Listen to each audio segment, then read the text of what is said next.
जय श्री राम।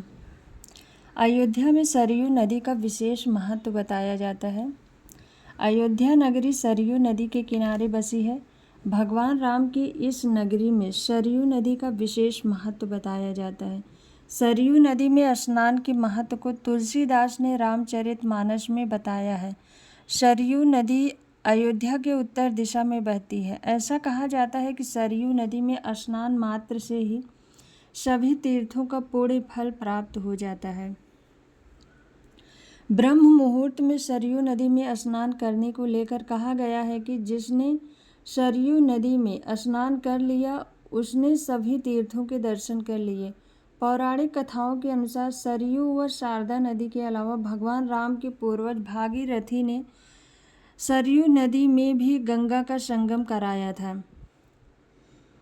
पौराणिक कथा के अनुसार सरयू नदी भगवान विष्णु के नेत्रों से प्रकट हुई है।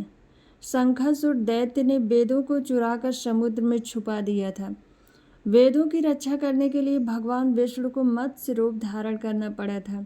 वेदों को वापस लाकर भगवान विष्णु खुश हुए। इस दौरान उनकी आंख से एक आंसू टपक पड़ा था, जिससे सरयू नदी की उत्पत्ति बताई जाती है।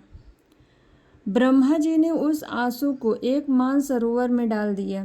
बाद में इसी सरोवर को महापराक्रमी वैवस्वत महाराज ने बाण के प्रहार से धरती के बाहर निकाला, जिसे सरयू नदी कहा गया। कहा जाता है कि सरयू नदी भगवान विष्णु की मानस पुत्री है।